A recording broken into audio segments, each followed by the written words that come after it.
Mesdames et messieurs, bienvenue au débat du dimanche. Aujourd'hui, nous allons parler de ce sommet USA-Afrique, le comeback de Yad Agali à travers cette vidéo qui fait le buzz.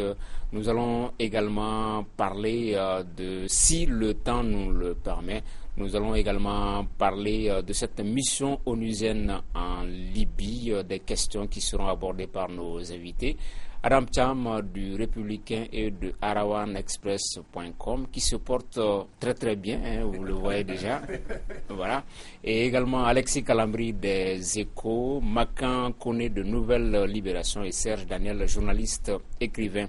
Fin mercredi dernier à Washington du sommet US-Afrique, 3 jours de réunion entre les représentants d'une cinquantaine d'États américains, d'États africains et le gouvernement américain.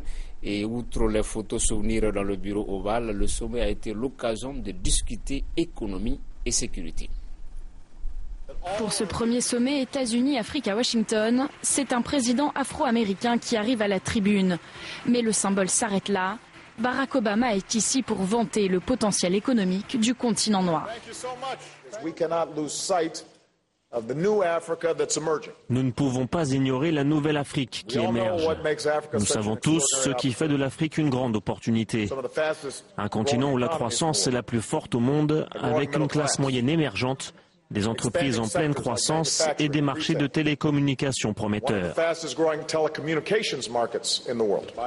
Barack Obama annonce une aide de 26 milliards de dollars pour le programme Power Africa, destiné à doubler l'accès à l'électricité en Afrique subsaharienne. Mais les Américains insistent aussi sur la responsabilité des dirigeants africains à instaurer un climat politique propice au développement économique. Vous connaissez tous le grand talent de l'Afrique. Mais transformer ce talent en véritable capacité demande un véritable engagement, un véritable investissement. Autre thème abordé par John Kerry et le Premier ministre éthiopien, la lutte contre le terrorisme, notamment en Afrique de l'Est. Nous travaillons très dur pour pacifier la région, ce qui est la base pour tout engagement et tout développement économique. La paix, la sécurité et la stabilité dans la région, c'est le pilier de notre coopération. Alexis, on en parlait la semaine dernière, après la France-Afrique, la Chine-Afrique, le TICAD, Japon-Afrique, aujourd'hui US-Afrique. Quel bilan faites-vous de ce premier sommet? Je pense qu'il y a plutôt beaucoup l'aspect communication, en ce sens que certainement les Américains apprennent peut-être à connaître un peu plus l'Afrique, à aller au-delà de l'Afrique des catastrophes et des famines. Mais au-delà de cet aspect, visiblement, en fait, il y a l'aspect sécuritaire où ils peuvent être sérieusement engagés. Mais au-delà de ça, j'ai l'impression que les Américains sont plus à la recherche de débouchés, de marchés de consommation, parce que quand ils parlent de l'Afrique, c'est tellement vague. L'Afrique, c'est pas un pays.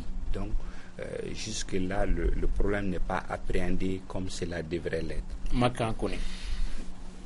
Bon, moi, je crois que, d'abord, vous l'avez dit vous-même, à Sékou, il y a eu le truc le show d'Obama. Un peu, on en parlait la semaine passée.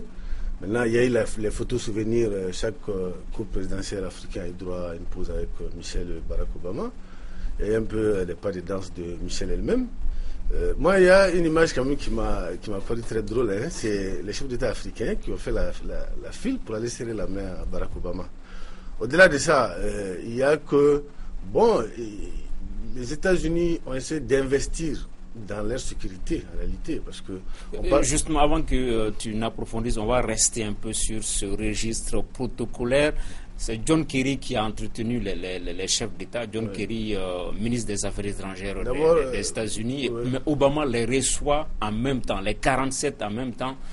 En termes d'équilibre, de statut, en termes de protocole, est-ce que ce n'est pas un peu gênant pour les Africains? J'aimerais souligner un point d'ailleurs que moi j'aime bien le côté police un peu. D'abord, le président, il est venu, Obama, il a fait attendre le chef d'État 1h30. Il est venu arrêter à la conférence de presse de clôture lui-même. Lui-même, il a donné le ton. En plus, il a répondu qu'à 2 questions sur l'Afrique. Tout était sur l'Ukraine, Gaza et tout. Je crois qu'en termes protocolaires, nous, ça ne nous fait pas... on n'est pas très fiers de voir nos présidents faire la queue, faire des photos très contents avec les grands sourires avec le président américain et tout. Maintenant, mais c'est l'Afrique, hein, ce que vous voyez. Bon, maintenant, il faut que nous sortions au fur et à mesure de ça, petit à petit. Le simple fait même que on parle de US, Afrique, Alexis l'a dit, l'Afrique est considérée comme un pays à la limite. Voyez-vous, même en France, souvent dans les foyers, quand les gens viennent au Mali, à Ouaga et tout, ils disent je viens en Afrique. Il faut que les gens nous considèrent comme des États, comme plus d'une cinquantaine d'États et tout. Barack Obama, il croit qu'il nous considère comme un pays. Bon, c'est malheureux, mais c'est comme ça. Au-delà du protocole. Alors, ce qui m'a frappé d'abord, c'est que quand vous avez un sommet de l'Union africaine, vous ne voyez pas autant de chefs d'État africains qui se rendent au sommet de l'Union africaine à Addis Abeba ou ailleurs. Alors, Barack Obama invite tous les chefs d'État africains et il court pour aller le voir un peu comme si c'était à mettre dans un curriculum vitae. C'est quand même un peu gênant de voir des chefs d'État bouder les sommets de l'Union africaine, comme Paul Biya, et courir pour aller voir Obama. Ça, c'est peut-être la première observation. Au-delà du protocole, moi, ce qui m'a frappé, c'est la vision que Barack, le président américain, a des relations de son pays avec l'Afrique.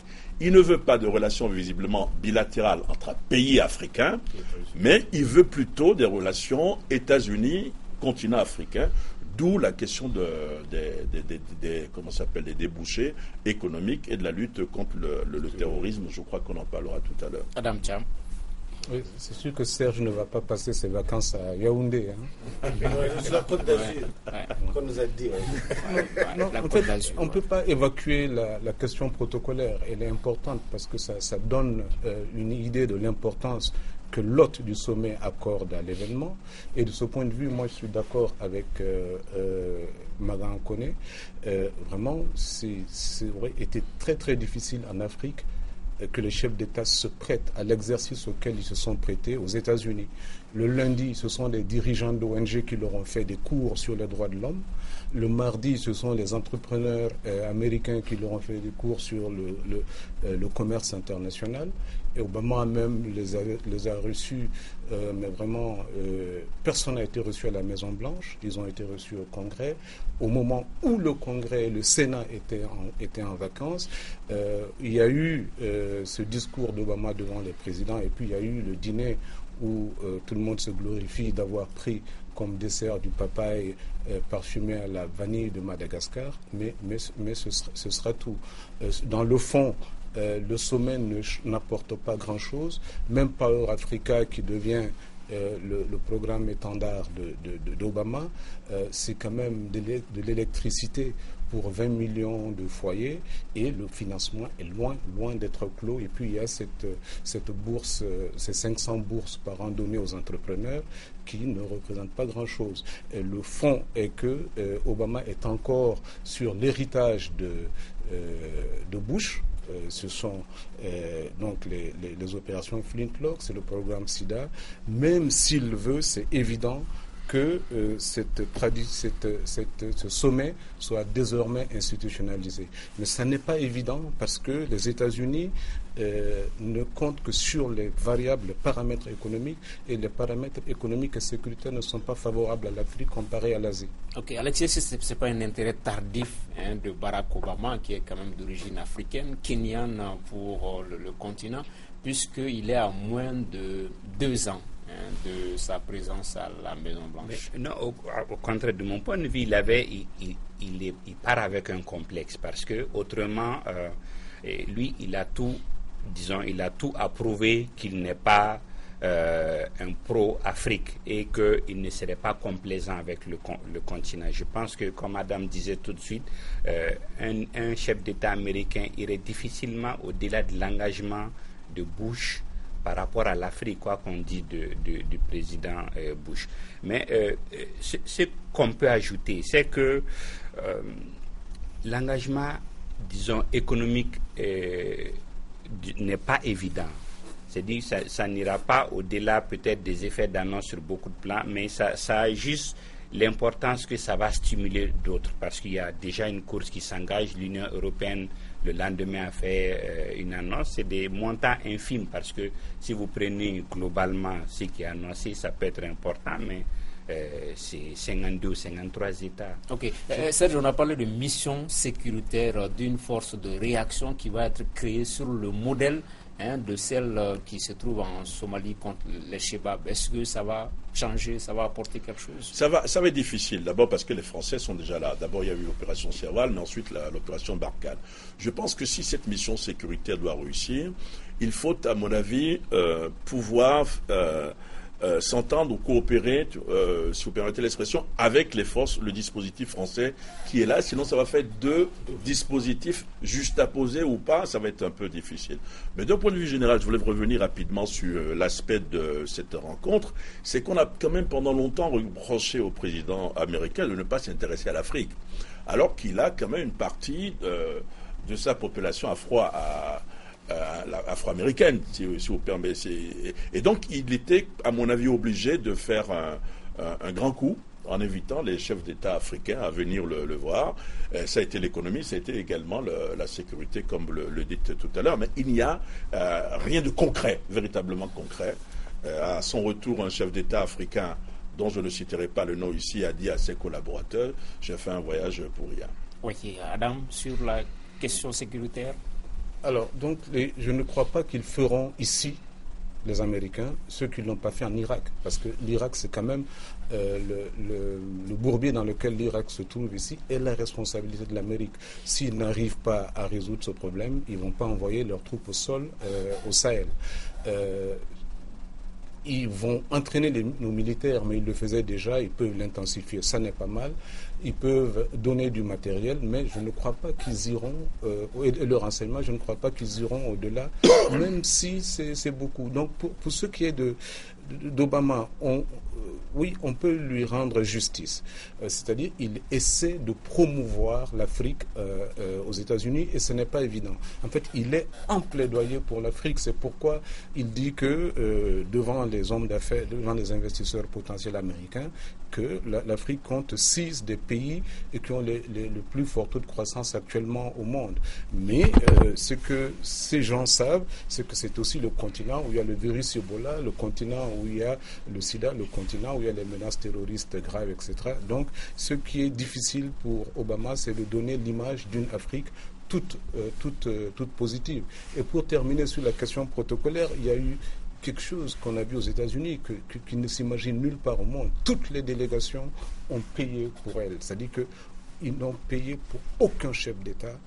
Et ça, c'est très rare dans le protocole mondial. Hein. On peut payer pour un président et son protocole, etc. Et les autres se prennent en charge. Mais aucun chef d'État n'a été pris en charge pour ce sommet.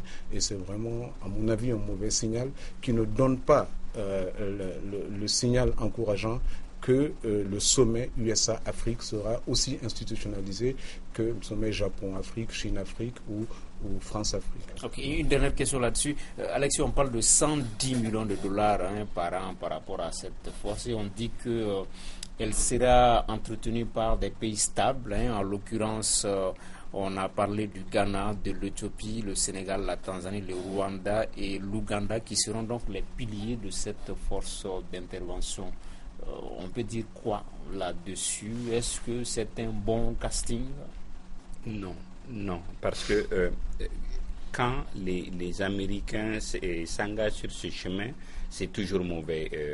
On peut multiplier les exemples. C'est-à-dire, ils ont des schémas qu'ils veulent plaquer partout.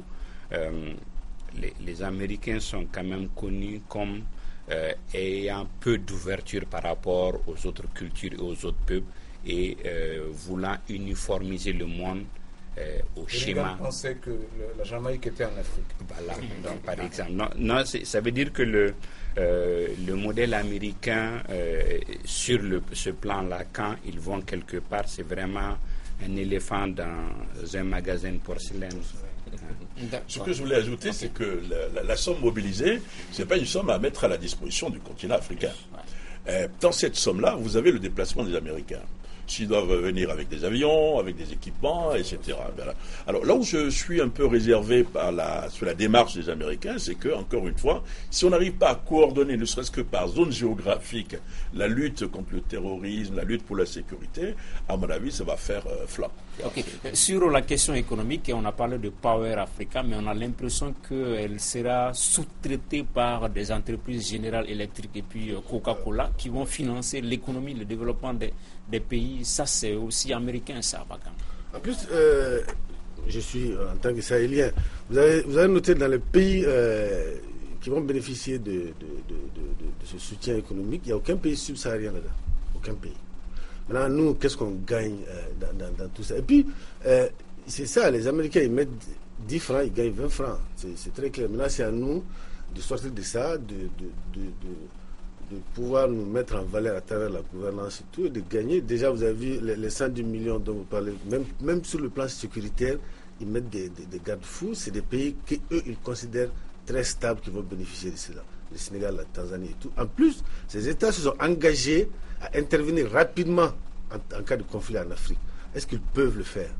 On n'a pas de problème avec les autres pays, mais le Rwanda et l'Ouganda, quand même s'ils sont stables, ils sont source d'instabilité, souvent au niveau de certains pays voisins. Mais Madame Thiam, peut-être une dernière question là-dessus. Est-ce que tout cela ne dénote pas le caractère impréparé de ce sommet par les leaders africains, puisque je me rappelle cet échange par rapport à Ebola, où Macky Sall disait qu'en Afrique, il y a le virus Ebola, mais le président de la Tanzanie disait que chez eux, ils ne connaissent pas Ebola. Donc, deux chefs d'État africains sur un même sujet qui ne parlent pas le même langage.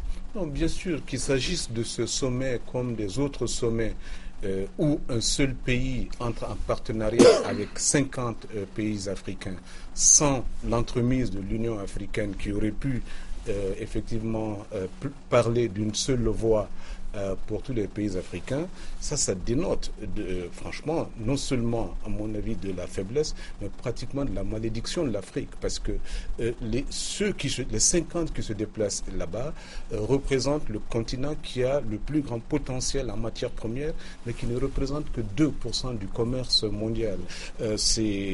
Même un journal comme le Somaliland Press a trouvé que, en fait, ce déplacement de chefs d'État, il appelle ça un rassemblement des plus grands criminels de l'humanité. Et donc, c'est dramatique de voir ça, qu'il s'agisse du sommet USA-Afrique, du sommet France-Afrique, du sommet Chine-Afrique et du sommet Brésil-Afrique. Alexis. Oui, le positif quand même, c'est le langage de vérité côté politique, je dirais. Oui, mais c'est pas nouveau, ça. C'est un discours qu'on connaît depuis.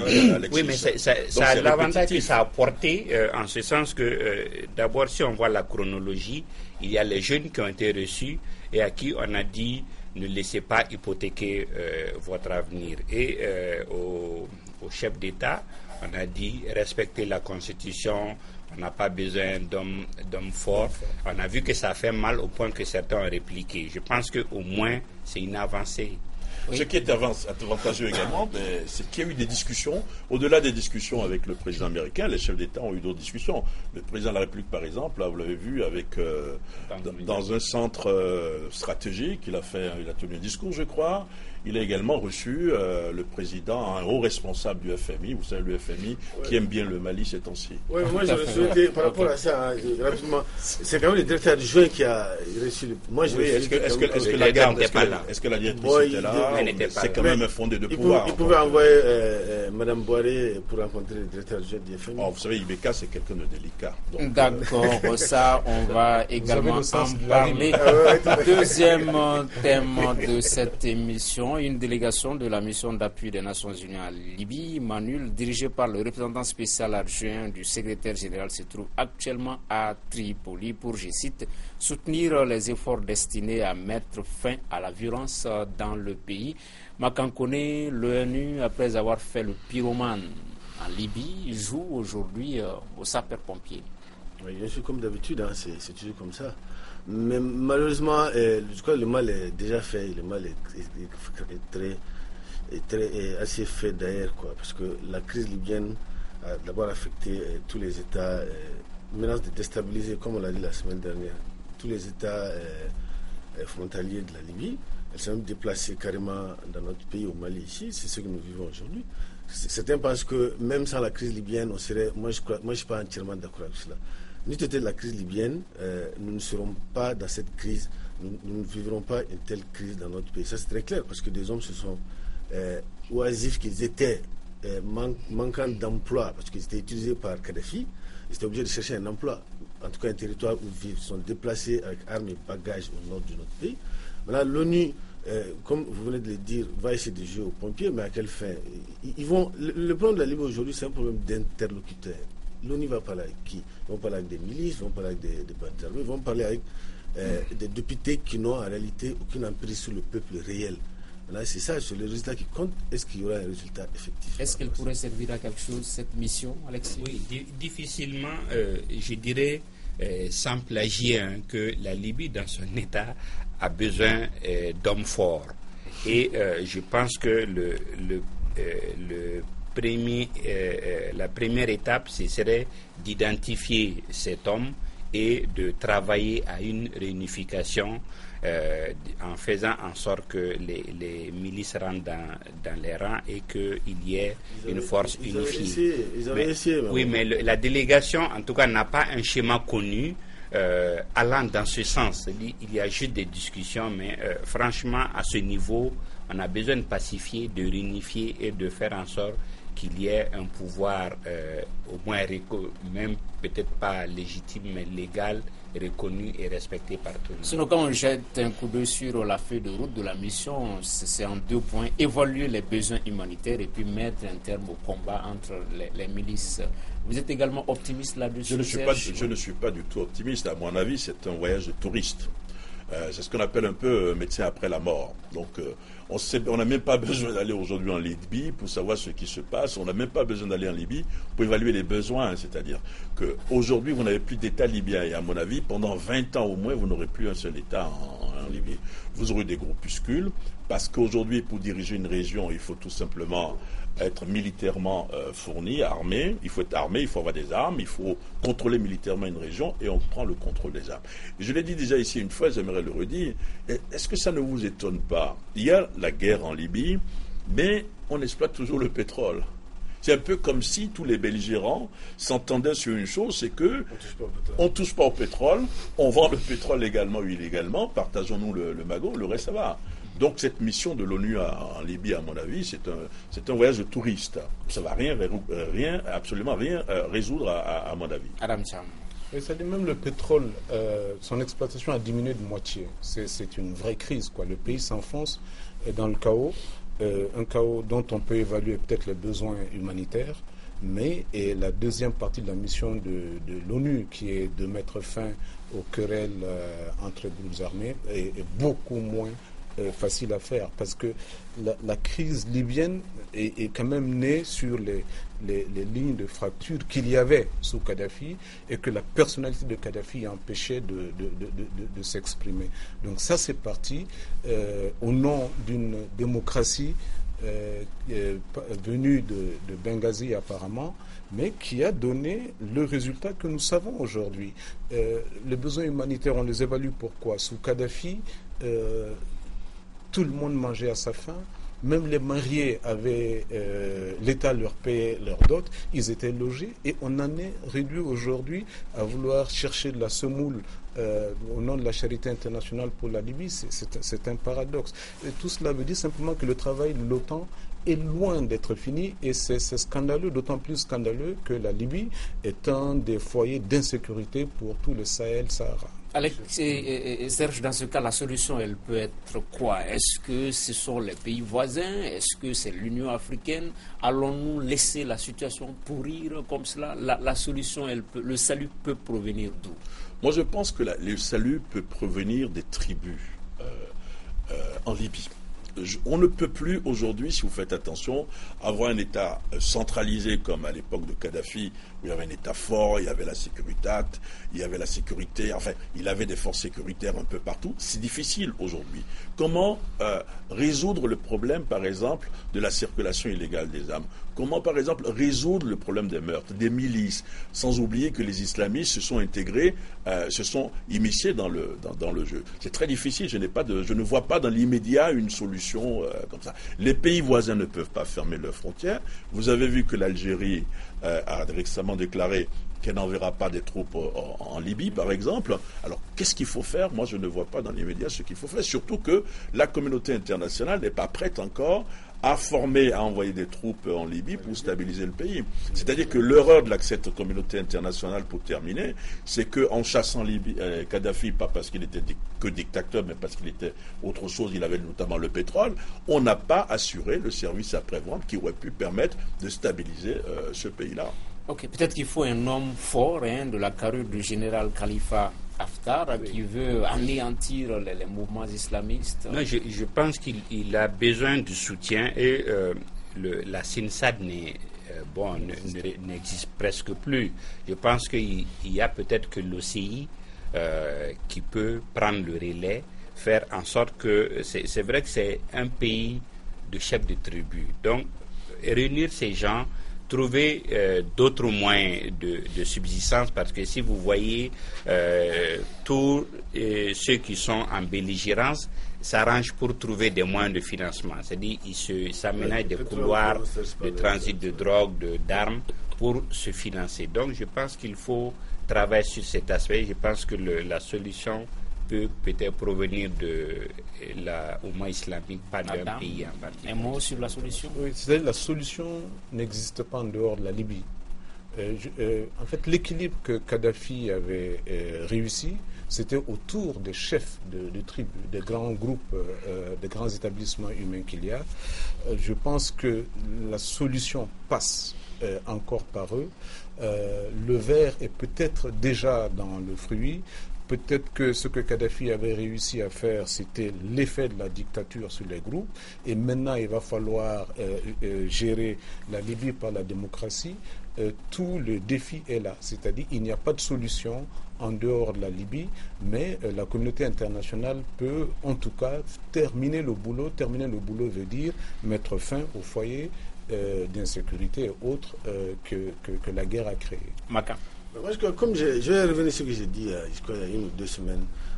Contrairement à mon grand frère, je crois que la solution passe partout sauf par la Libye elle-même.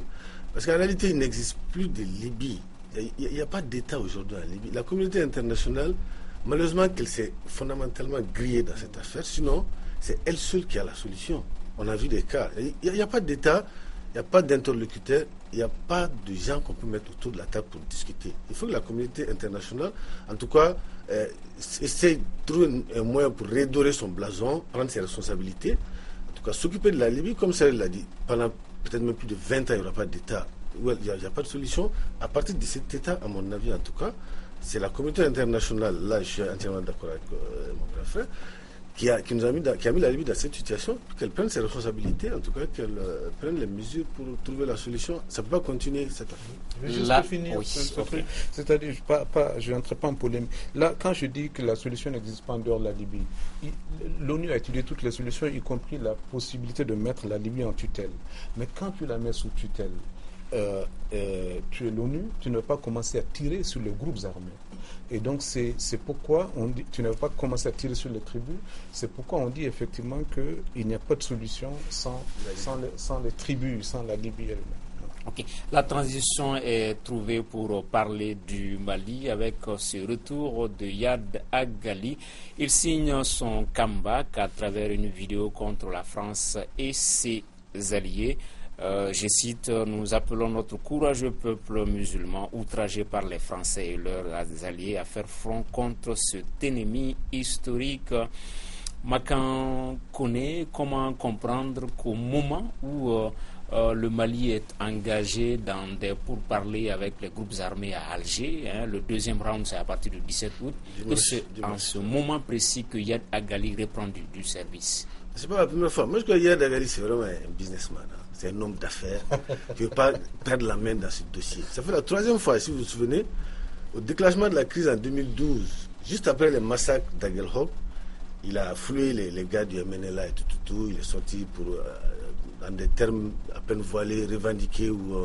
Et puis il est sorti avec des images où il priait devant ces gars. C'était la première fois. La seconde fois, c'est récemment, quand les gens se préparaient pour aller en Algérie pour parler, il a fait une descente spectaculaire à Kidal, avec ses gars, 4x4 et tout. Voilà, c'est la 3e fois. Il sait que maintenant on va aller véritablement négocier en principe. Hein. Nous, on espère que c'est pour négocier. Il s'affiche. Je crois que c'est simple. Hein. Iyad ne veut pas perdre la main dans ces dossiers du Nord. Mais je me demande, hein, je me pose souvent des questions à savoir s'il n'y a pas en tout cas une histoire d'Algérie derrière ça. Ou même du Burkina cette fois-ci. En tout cas, il y a des États. Moi, je suppose que les États qui, en tout cas, veulent exister dans les dossiers maliens peuvent manipuler Iyad d'une manière ou d'une autre. Comme lui aussi, c'est un homme d'affaires qui vit que de ça. Il ne peut pas sortir de ça. Alexis Kalambiri, sur la réapparition de Iyad. Non, je vois une opération de communication à 2 volets, effectivement. D'abord, pour dire qu'il existe, qu'il faut compter avec lui. Et je pense le second aspect peut être en direction même de AQMI, parce que il semble ne pas faire allégeance à AQMI, il semble vouloir exister à côté de AQMI et de prendre son indépendance. Donc, à la limite, dire d'abord pas de solution sans moi, et ensuite je suis indépendant. J'ai une analyse différente, parce que j'ai bien regardé la vidéo comme tout le monde. La première observation, M. Tangara, c'est qu'on ne sait pas exactement quand est-ce qu'il a enregistré le message. C'est capital, je vais vous dire pourquoi. Parce que le mois de Ramadan est passé. Généralement, les djihadistes, lorsqu'ils enregistrent un message avant, pendant ou tout juste après le Ramadan, ils font référence au Ramadan. Il n'a pas fait référence au Ramadan. Donc, à mon avis, c'est une vieille cassette qu'il a enregistrée, peut-être d'ailleurs au début de l'intervention en Centrafrique, c'est-à-dire qu'il était déjà pas entré dans le maquis. Ensuite, il y a eu l'intervention en Centrafrique parce qu'il en parle. Donc, le temps que la cassette soit diffusée, donc le temps qu'elle tombe dans les mains des experts, que les experts habillent la cassette, parce que vous avez vu qu'il y a des images qu'on a mis dans la cassette, etc. En termes d'organisation, etc., ça a pris du temps. Donc, je ne sais pas. Tant qu'on ne saura pas exactement de quelle date est la cassette, on ne pourra pas analyser correctement, à mon avis, le ressort. Mais il y a un autre événement. C'est que pour la première fois, il parle comme un djihadiste. Pourquoi? Parce qu'il a la calache à la Oussama Ben Laden derrière. Ça, c'est très important. Ensuite, il parle dans la cassette de croisé. Quand on parle de croisé, c'est Al-Qaïda. Un peu comme s'il faisait allégeance à Al-Qaïda mère. Mais au-delà de tout cela, pour terminer, c'est que j'ai l'impression que Iyad veut dire vous ne pourrez aussi rien faire sans moi. Il faut compter avec moi. Non, mais la précision de Serge est vraiment importante, parce que j'étais en train de me demander, moi, en août 2014, Iyad est recherché par les Américains, sa tête est mise à prix, les Français le recherchent, il est peut-être au nord du Mali, s'il n'est pas au nord du Mali, il est entre le Mali et l'Algérie, et donc pourquoi choisirait-il ce moment pour produire une vidéo qui prouve qu'il existe et peut déclencher effectivement les mécanismes pour le rechercher. Donc j'étais en train de me demander si cette vidéo a été authentifiée et puis s'il y a une date qui est connue. J'ai tendance à penser que c'est une vieille cassette qui a été récemment exploitée. Mais à ce moment, pourquoi pourquoi à quelques jours de la reprise de la négociation à Alger, pourquoi quelques jours après la signature de l'accord sur la feuille de route, et j'ai tendance effectivement à retomber sur l'analyse de Makan Koné qui disait l'Algérie ne peut pas être loin, parce que le message c'est quoi? Qu'est-ce qu'il dit, Iyad? Nous ne voulons pas de la présence française au nord du Mali, c'est ça le message ultime, et il n'est pas le seul. Il était à Kidal, grand frère. C'est-à-dire que malgré qu'il soit recherché par les États-Unis, il est venu à Kidal il y a un mois, on l'a vu à Kidal. Mais les sécurités quand même observer. On l'a vu à Kidal. Je voulais quand même faire une observation, si vous permettez, dans tous ces groupes. Il y avait le groupe en sardine, donc de Yadar Ali. Certains se sont recyclés dans le groupe en sardine pour revenir au Haut Conseil pour l'unité de l'Azawad. Ils sont fréquentables aujourd'hui puisqu'ils sont en train de discuter à Alger qui discutent avec les autorités maliennes. Vous avez de l'autre côté des gens, des responsables qui étaient du Moujao, qui ont été recyclés dans une aile du mouvement arabe de l'Azawad, qui sont aujourd'hui à la table de négociation. Donc c'est quand même pour dire qu'on a toléré d'une manière ou d'une autre des djihadistes aujourd'hui dans les négociations. Mais si la vidéo est authentifiée, elle remet en cause les accords signés il y a quelques semaines en Algérie, puisqu'on parle du caractère laïque, démocratique et indivisible du Mali. Or, ici, Yad, il parle de croisés, il parle de... Oui, mais Yad n'est pas parti aux négociations, parce que... Peut-être à travers le HCEA. Il n'était pas loin, Oui, officiellement, il n'est pas parti. Et c'est pourquoi la date de l'enregistrement de ce document me paraît important. Et je pense qu'à ce niveau, l'accord préliminaire n'est pas à remettre en cause. Je crois que c'est la base de discussion. Il y aura des poussées de fièvre, mais au moins c'est cadré. Mais il est possible que... Oui, c'est-à-dire même s'il remet, lui, cet accord en cause, ça ne remettra pas l'accord en cause, parce que c'est un accord parrainé par l'Algérie et il n'est un mystère pour personne que Yad Agali n'est pas loin de l'Algérie. Une chose que Serge a dit et qui est quand même assez intéressante pour moi, c'est pourquoi il utilise les éléments de langage de Al-Qaïda. En novembre 2012, quand il a convoqué la réunion de Essakan avec beaucoup de chefs. Ça, c'était avant l'attaque de Konna. Avant l'attaque de Konna, en novembre 2012, je crois. Non. Il était novembre 2012. Oui, c'était avant l'attaque de Konna. C'était janvier. Il était devenu clair, parce que Abou Zeïd avait toujours mis Yad Agali à défi d'être un bon musulman, d'être un bon djihadiste. Il était assez clair que son agenda était de se positionner comme le chef d'un mouvement djihadiste touareg, totalement distinct du mouvement djihadiste arabe. Et je crois que s'il a le coup des franges, oui, ce que Yad va faire, et c'est à condition qu'il soit vraiment un islamiste comme certains le pensent aujourd'hui, il a lancé simplement son mouvement, qui est un mouvement concurrent à celui de Ben Makar ou de Abou Zeïd. Il ne faut même pas être étonné de voir Yad juste après. S'il y a un accord à Alger, il ne faut pas être étonné de voir une tournure pour qu'on puisse lui accorder une immunité, un truc comme ça, le voir à Kidal, un homme libre et tout, hein, que ça n'étonne personne. D'accord. Au même moment, on a appris la libération de cet ancien cadre du Mujao, Yoro Ould Da. On parle d'amalgame. On se serait trompé sur personne. Quel commentaire avez-vous de cette autre actualité? Makan d'abord. Moi, ce que j'ai appris, ça m'a paru un peu bizarre, mais ce qui m'a paru, c'est que Yoro Ould Daha, Yoro Ould Abdou Salam, c'est la même unique personne. Et les Yoro, ça ne court pas les rues au nord du Mali. Dans mes recherches, je trouve qu'il existe un autre Yoro dans le nord, c'est un jeune qui a 18-19 ans. Donc ce qui est bizarre, c'est que, et puis maintenant, parce que c'est récemment qu'on nous sorte un Yoro Ould Abdou Salam. Abdou Salam, c'est un nom, passe partout au nord. Mais Yoro Ould Daha, Yoro Ould Abdou Salam, c'est la même chose. Je me souviens qu'en juin déjà, les MNLA avaient saisi et les autorités maliennes et les forces françaises pour les dire, c'était après la visite du Premier ministre, quand les MNLA a commencé à occuper des positions, pour leur dire qu'un certain Yoro, le même Yoro, se bat aux côtés des hommes d'Agamou et de demander à la France de prendre des dispositions à l'État malien. Mais vous savez, c'est que la France a répondu que Yoro est en train de se battre sous le drapeau malien et qu'il ne peut rien contre ça. Ok. Alexis Calambri, quand même, il a été interpellé, arrêté par les forces françaises qui l'ont remis aux autorités maliennes, qui l'ont finalement relâché. Mais soit, quand même, c'est un mauvais souvenir pour la population de Gao. Et c'est embarrassant. C'est embarrassant dans la mesure où, à la limite, on ne peut pas nier qu'à un moment ou à un autre, il a fricoté avec.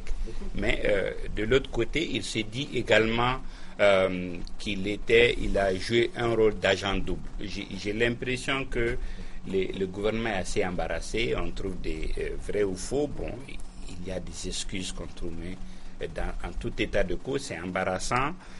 Et ce qu'on doit craindre, c'est que ça ne refroidisse nos partenaires français. Okay. Ce qui est frappant dans les groupes armés dans le Nord, c'est que des gens combattent avec leur propre nom, ou il y a des gens qui ont des noms de guerre, si vous voulez. Donc, Yoro Abdou Salam, ça peut être ton nom de guerre, mais le Yoro qui a été arrêté, c'est quelqu'un qui est connu. Moi, je l'avais vu sous l'occupation à Gao, au sein du Moujao. Mais il a migré à un moment vers le mouvement arabe de l'Azawad, comme je le disais tout à l'heure, de la même manière où vous avez des gens dans Sardaigne qui ont migré à un moment vers ce qu'on appelle aujourd'hui le Haut Conseil pour l'unité de l'Azawad. Les Français l'ont arrêté dans le 4e quartier de Gao avec des moyens importants. Ils l'ont remis, pas au service de renseignement, comme c'est le cas d'habitude, mais ils l'ont remis cette fois-ci à la gendarmerie, qui sont des officiers de police judiciaire, qui l'ont relâché. Ça veut dire que probablement que pour le moment, on n'a rien à lui reprocher. Okay. Et puis on l'a arrêté. Aucun service, aucun membre de la justice malienne n'a été officiellement informé de son transfert. Enfin, la gendarmerie, c'est un peu la justice. Non, je parle du tribunal, le procureur et tout. Mais ils n'ont pas été saisis. Adam Thiam, sur la question. Mais franchement, je ne connais pas du tout le monsieur. Je sais simplement que ce que Serge a dit, il y a eu tellement de migration d'un mouvement à l'autre que je me demande si la base de la classification de l'ONU et de la communauté internationale est bonne. C'est-à-dire d'un côté les sécessionnistes, de l'autre les djihadistes. Bien sûr. Peut-être qu'il faut qualifier les choses parce que en requalifiant les choses, on rendrait possible ou impossible la libération ou la détention de quelqu'un comme Oldou. Est-ce que ce n'est pas l'un des défis de la gestion des différentes crises au Nord, le fait que ce soit trop possible pour les ex-combattants de se recycler, c'est-à-dire de djihadistes, on peut être fréquentable d'un seul coup, on peut être député sur des partis. Est-ce que ce n'est pas là l'un des défis de la gestion de cette crise-là, l'impunité? Pas que l'impunité, c'est le manque de vision même par rapport à l'État malien. On ne sait pas par quel bout prendre. Vous exagérez un peu. Non, si, Alexis n'est pas d'accord. Je veux dire, par exemple, on a eu la solution. On avait la solution avec les accords de Ouagadougou. C'est-à-dire, ce qui s'est passé dans les accords, si on avait respecté à la lettre les accords de Ouagadougou, on allait éviter beaucoup de choses, et de la part de l'État malien, et de la part de la communauté internationale, et des groupes armés. Il ne faut pas. La liberté de mouvement dont bénéficient tous ces groupes armés au nord ne nous permet pas de résoudre la crise. Et on a parlé de cantonnement, de désarmement, il fallait aller à ça rapidement, quel que soit le coût. Maintenant, aujourd'hui, les MNLA se bougent comme ils veulent à Gao, Tombouctou, Kidal, les MA. On ne peut pas différencier un arabe. C'est difficile. Ceux qui sont là-bas, nous peut-être que les gens ils peuvent un peu. Mais un Nimrad, d'un Niforas, d'un Tamashek, c'est difficile de les dissocier. Ça, j'ai parlé tout à l'heure de nom de guerre et tout. Les gens, ils ne connaissent pas Euro Intel. Non, ils connaissent que le nom et tout. Mais ils sont libres de leur mouvement. Tant qu'ils sont libres de leur mouvement, ils peuvent migrer de tel ou tel groupe armé. Et puis, il n'y a aucun problème. Nous, on peut rien comme ça. Donc, c'est ça. Moi, je reviens sur ça. L'État malien ne sait pas encore par quel bout prendre cette crise du Nord. Et c'est malheureux. Alexis, Serge disait que vous n'étiez pas d'accord. Non, écoute, je ne vais pas suivre Serge sur son terrain, mais ce que je veux juste dire, Macan est un peu méchant, en ce sens que c'est la faiblesse. L'État est en reconstruction. Et on l'a vu, à la limite, il fut un temps où il n'y avait même pas d'interlocuteur. Mais Alexis, les populations de Gao ont été frappées, certaines ont été chicotées. On peut pas, elle ne peut pas comprendre qu'on arrête après qu'on libère. Quand l'État, on a fait pire que ça. Il y a eu des libérations qui ont indigné tout le monde. Mais à la limite, c'est le couteau sur la gorge qu'on l'a fait, pour ne pas dire plus. Mais quand l'État sera à mesure, de s'imposer et de contrôler le territoire en entier, se posera cette question. Et j'espère que les accords le permettront et que la question de la justice sera mise à table. Parce qu'il le faut. D'accord, on laisse Adam réagir. mais vraiment, il faut tirer le chapeau à Serge. Il a réussi, comme on dit, en Côte d'Ivoire, à vous faire manger son piment dans votre bouche. Moi, je ne commenterai pas. Tu vas rester muet comme une carpe. Ben voilà, comme notre ami avocat Mamadou Konaté. En tout cas, je ne commenterai pas la partie sur l'accord et l'impunité. Voilà, donc c'est sur ce que prend fin ce numéro du débat du dimanche. Merci de l'avoir suivi. Nos invités étaient Adam Cham du Républicain et de arawanexpress.com. Peut-être qu'on peut dire aux téléspectateurs pourquoi cette absence, puisqu'il y a eu beaucoup de questions, beaucoup d'interrogations, je ne sais pas. Non, mais en tout cas, ce qui est sûr, c'est que j'avais pas une cirrhose de foie terminale comme je l'ai entendu. Donc, j'ai pris des vacances et puis je suis revenu. Mais voilà. Non, pas sur la Côte d'Azur, j'ai pas. D'accord. Okay. Et également sur le plateau, Alexis Calambri des Échos, Macan connaît de nouvelles libérations et Serge Daniel, journaliste, écrivain. Merci de l'avoir suivi. À dimanche prochain pour un autre débat.